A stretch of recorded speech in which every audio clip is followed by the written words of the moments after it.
Hello, everyone, and welcome back to another chapter of Through the Looking Glass. Tonight, we're going to be taking a look at Chapter 7, The Lion and the Unicorn. So, relax, get cozy, and I hope that you all enjoy. The next moment, soldiers came running through the wood, at first in 2s and 3s, then 10 or 20 together, and at last in such crowds that they seemed to fill the whole forest. Alice got behind a tree for fear of being run over and watched them go by. She thought in all of her life she had never seen soldiers so uncertain on their feet. They were always tripping over something or other, and whenever one went down, several more always fell over him. So the ground was soon covered with little heaps of men. Then came the horses. Having 4 feet, these managed to be rather better than the foot soldiers, but even they stumbled now and then, and it seemed to be a regular rule that whenever a horse stumbled, the rider fell off instantly.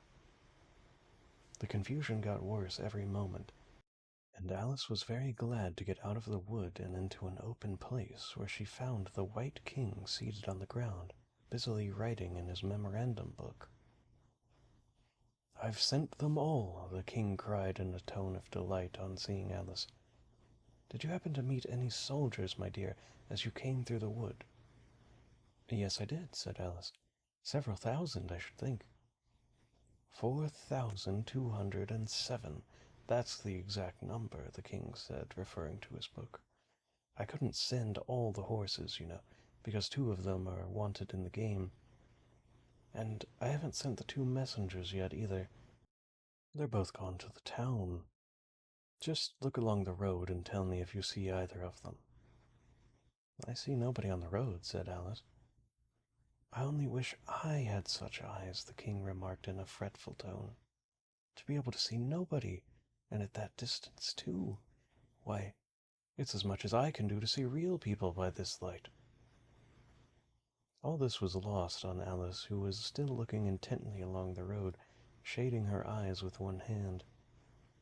"I see somebody now," she exclaimed at last, "but he's coming very slowly, and what curious attitude he goes into!" For the messenger kept skipping up and down and wriggling like an eel as he came along, with his great hands spread out like fans on each side. "Not at all," said the king. "He's an Anglo-Saxon messenger. Those are Anglo-Saxon attitudes. He only does them when he's happy. His name is Hea." "I love my love with an H," Alice couldn't help but begin, "because he is happy. I hate him with an H because he is hideous. I fed him with ham sandwiches and hay. His name is Hea, and he lives—" "He lives on the hill," the king remarked simply, without the least idea that he was joining in on the game, while Alice was still hesitating for the name of a town beginning with H. "The other messenger's called Hatta. I must have 2, to come and go. One to come and one to go." "I beg your pardon," said Alice. "It isn't respectable to beg," said the king. "I only meant that I didn't understand," said Alice. "Why one to come and one to go?" "Didn't I tell you," the king repeated impatiently, "I must have 2 to fetch and carry. One to fetch and one to carry." At this moment the messenger arrived.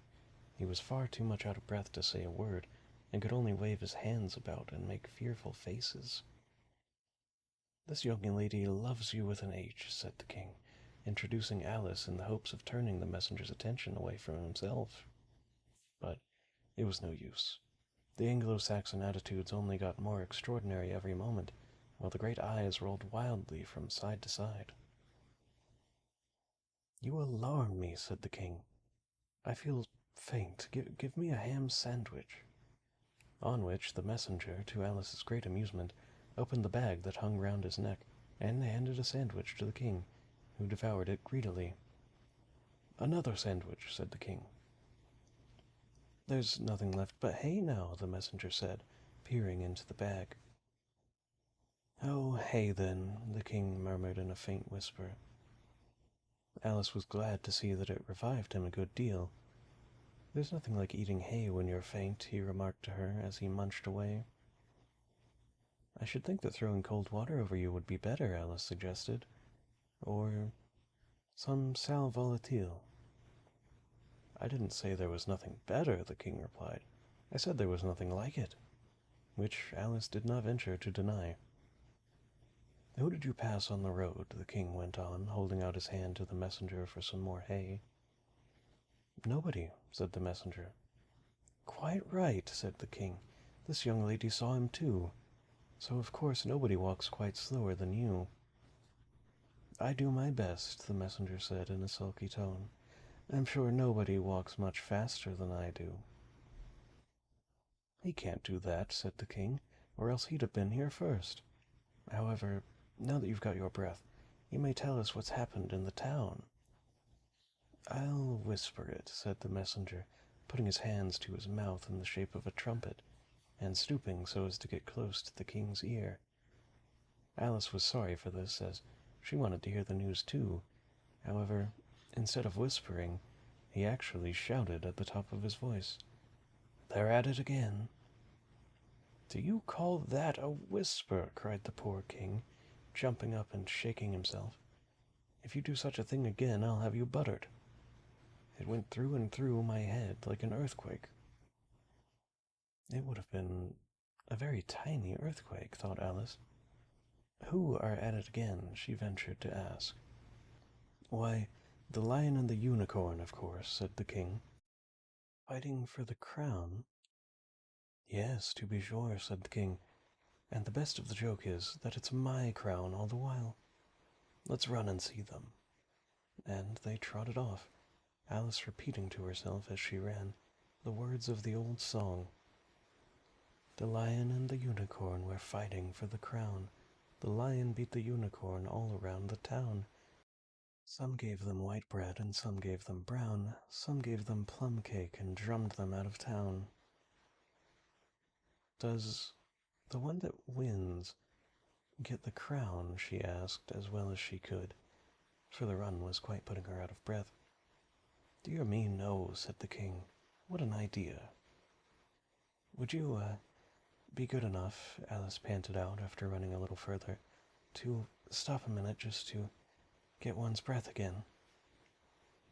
"I'm good enough," the king said, "only I'm not strong enough. You see, a minute goes by so fearfully quick. You might as well try to stop a bandersnatch." Alice had no more breath for talking, so they trotted along in silence until they came to the sight of a great crowd, in the middle of which the lion and unicorn were fighting. They were in such a cloud of dust that at first Alice could not make out which was which, but soon enough she managed to distinguish the unicorn by his horn. They placed themselves close to where Hatta, the other messenger, was standing watching the fight, with a cup of tea in one hand and a piece of bread and butter in the other.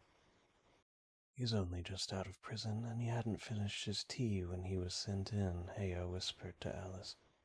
"And they only give them oyster shells in there, so you see, he's very hungry and thirsty."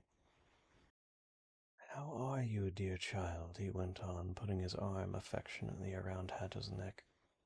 Hatta looked round and nodded and went on with his bread and butter. "Were you happy in prison, dear child?"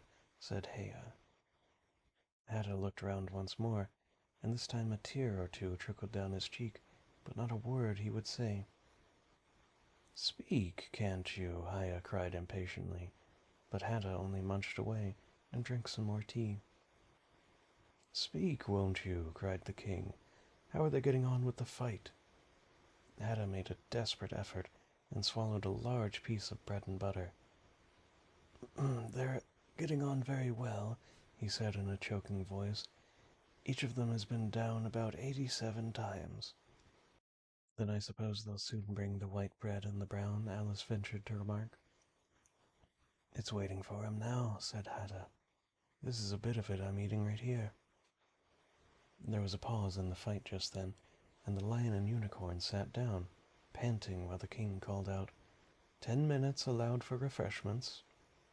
Aya and Hada set to work at once, carrying rough trays of white and brown bread. Alice took a piece to taste, but it was very dry. I don't think they'll fight any more today, the king said to Hada. Go and order the drums begin. And Hada went bounding away like a grasshopper. For a minute or two, Alice stood silently watching him. Suddenly she brightened up. Look, look, she cried, pointing eagerly. There's the White Queen running across the country. She came flying out of the wood over yonder. How fast those queens can run! There's some enemy after her, no doubt, the king said, without even looking round. The wood's full of them. But aren't you going to run and help her, then? Alice asked, very much surprised at the way he was taking it so quietly. No use, no use, said the king. She runs so fearfully quick, you might as well try to catch a bandersnatch. But I'll make a memorandum about her if you like. She's a dear good creature. He repeated to himself softly as he opened his memorandum book. Do you spell creature with a double E? At this moment the unicorn sauntered by, with hands in his pockets. I had the best of it this time, he said to the king, just glancing at him as he passed. A little, the king replied, rather nervously. You shouldn't have run him through with your horn, though, you know. It didn't hurt him, the unicorn said carelessly, and he was going on when his eye happened to fall upon Alice. He turned around rather instantly, and stood for some time looking at her with an air of the deepest disgust. What is this? This is a child, Haya replied eagerly, coming in front of Alice to introduce her and spreading out both his hands in a true Anglo-Saxon attitude. We only found it today. It's as large as life and twice as natural. I always thought they were fabulous monsters, said the unicorn. Is it alive? It can talk, Haya said solemnly. The unicorn looked at Alice and said, Talk, child. Alice could not help her lips curling into a smile as she began. Do you know, I always thought that unicorns were fabulous monsters too. I never saw one alive before. Well, now we have seen each other, said the unicorn. If you'll believe in me, I'll believe in you. Is that a bargain? Yes, if you like, said Alice. Come, fetch our plum cake, old man, the unicorn went on, turning to the king. None of your brown bread for me. Certainly, certainly, the king muttered, and beckoned to Haya. Open the bag, he whispered. Quick, not that one. That one's full of hay. Haya took a large cake out of the bag and gave it to Alice to hold, while he got out a dish and a carving knife. How they all came out of it, Alice couldn't guess. It was just like a conjuring trick, she thought. The lion had joined them while this was going on. He looked very tired and sleepy, and his eyes were half shut. What's this? He said, blinking lazily at Alice and speaking in a deep, hollow tone that sounded like the tolling of a great bell. Ah, what is it now? The unicorn cried eagerly. You'll never guess. I couldn't. The lion looked at Alice wearily. Are you animal, vegetable, or mineral? He said, yawning at every other word. It's a fabulous monster, the unicorn cried out before Alice could reply. Then hand round the plum cake, monster, the lion said, lying down and putting his chin on his paws. And sit down, both of you. Fair play with the cake, you know.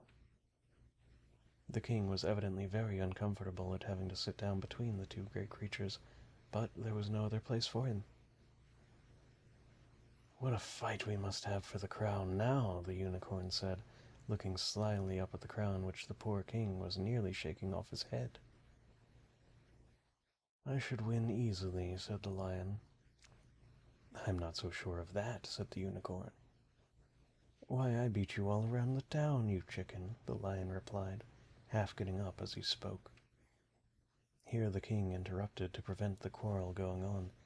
He was very nervous, and his voice quite quivered.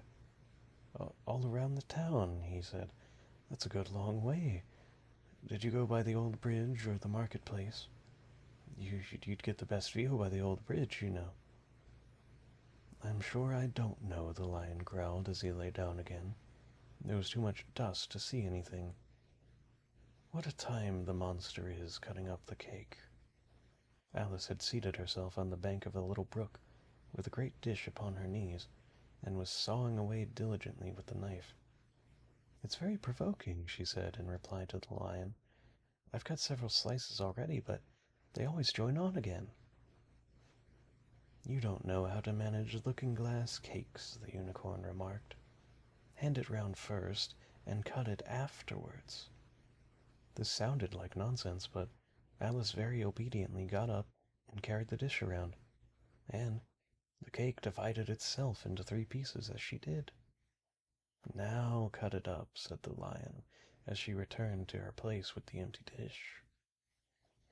I say, this isn't fair, cried the unicorn as Alice sat with the knife in her hand, very much puzzled as to how to begin. The monster has given the lion twice as much as me. She's kept none for herself anyhow, said the lion. Do you like plum cake, monster? Before Alice could answer him, the drums began. Where the noise came from, she couldn't possibly make out. The air seemed full of it, and it rang through and through her head, till she felt quite deafened. She started to her feet and sprang across the little brook in terror, and had just the time to see the lion and unicorn rise to their feet with angry looks at being interrupted, before she dropped to her knees and put her hands over her ears, vainly trying to shut out the dreadful uproar. If that doesn't drum them out of town, she thought to herself, nothing ever will.